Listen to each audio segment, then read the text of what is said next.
Hello and welcome to another video as I'm desperately trying to bring some FS 2020 content to this channel.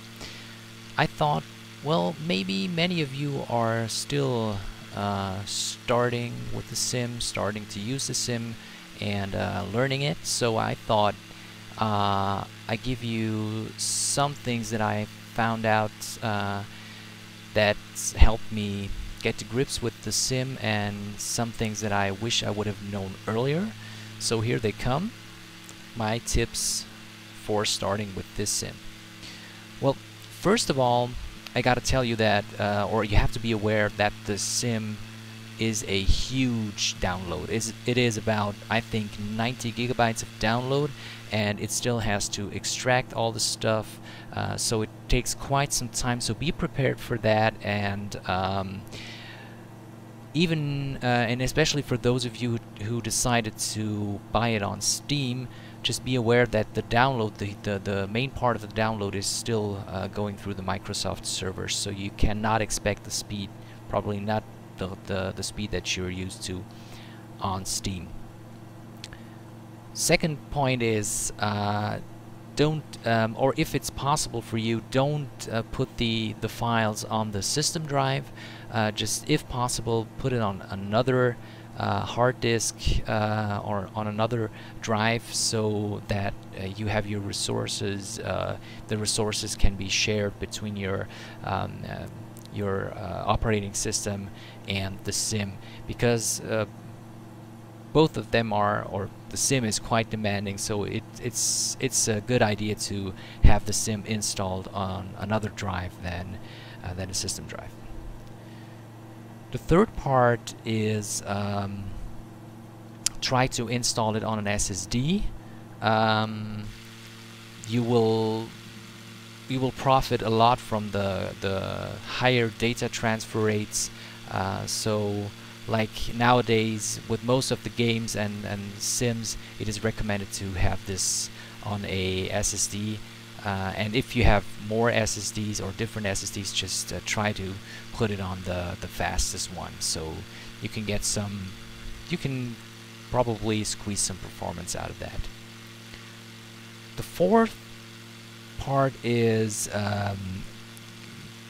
about the input devices. I would definitely recommend a joystick. You can steer it, because it is supposedly coming out for Xbox. You can steer the aircraft actually quite or pretty well with a gamepad, but I would definitely recommend a joystick, one with a throttle and a twist function, so you can you can operate the rudder with the joystick. Even better would be a joystick with a separate throttle quadrant, like a Hotkeys system.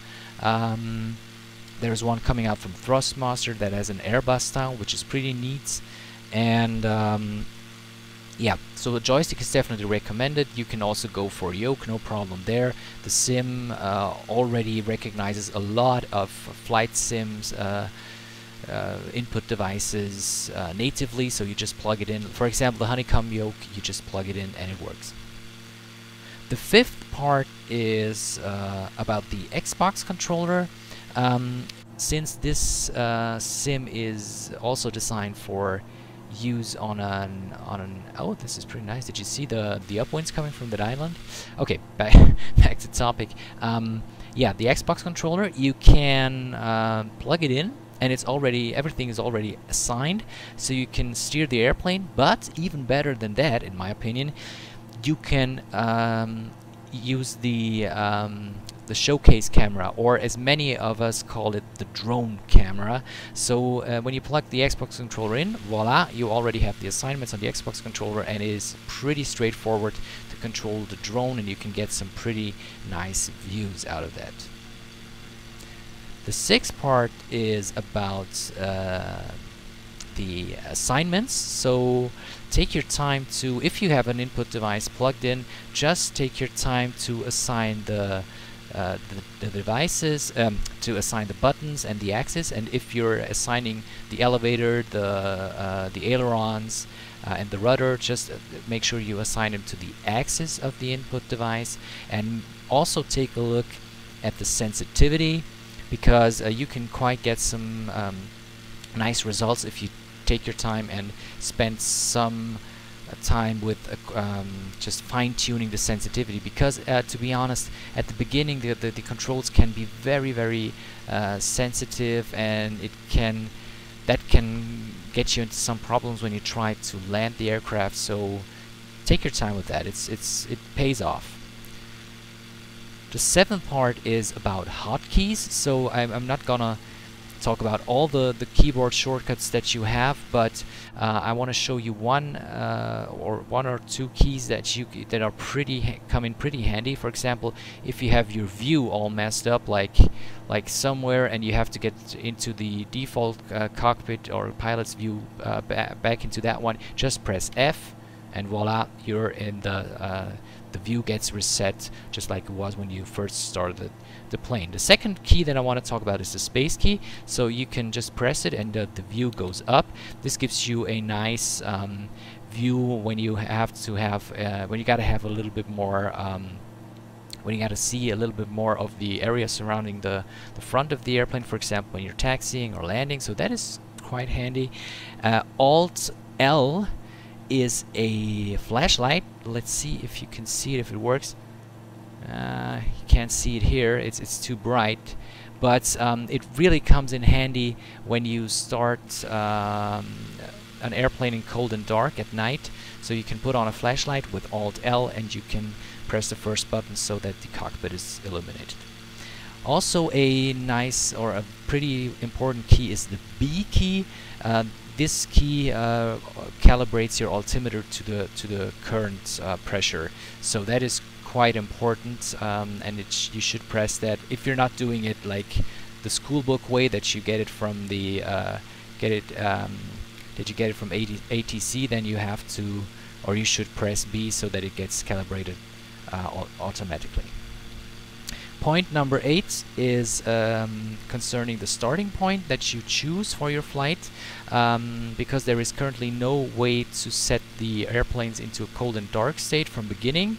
So if you choose a gate or a parking spot as your starting point, then the airplane is in a cold and dark state, so you have to start everything up.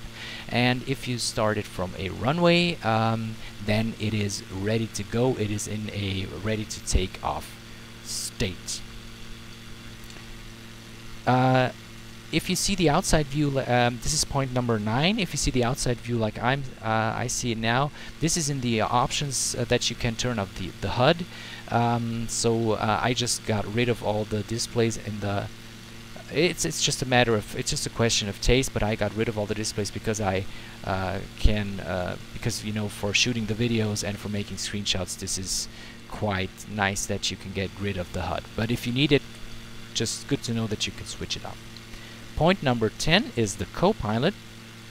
That is up here. So or the AI control.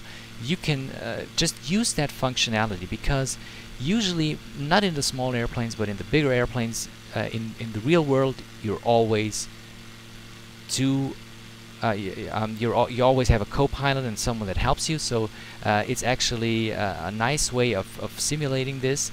The co-pilot can assist you with the checklists, and it can manage the radio communication, and it can also control the aircraft. For example, if I switch it on here, yeah, it takes over control, and you can relax a bit or concentrate on other tasks.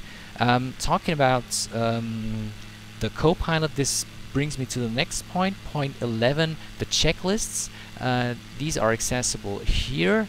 You can, for example, if you're in the cockpit, then you can click on it, and you know, like here's a strobe light, you set it to on, and this is very neat because it focuses on and it highlights the button that you need to press, so you can quickly learn the aircraft and you can quickly get through this. And as I said, the co-pilot can assist you with this. Again, button F, view, reset. The last point that I want to talk about is not in the sim itself by definition. It's point number 12, and it's community. if you're really getting serious about this sim or simming in general, just search for a community. Just go through the forums. Try to find, for example, a virtual airline is a good starting point. Try to find people that share the same interests with you. They can be, or a community can be such, or can give you such a wealth of information and a wealth of input, so that you get new ideas, that you learn things. So that would probably be one of my most important tips or advice that I can give to you, is search for a community, search for people, and search for a community that you feel comfortable with, and you will get a lot more out of the sim over time. So yeah, these were my first starting tips that I thought I should share with you. So as always, I hope you're already having fun with this sim, you're already enjoying it as much as I do, and until we see each other the next time, I wish you happy landings.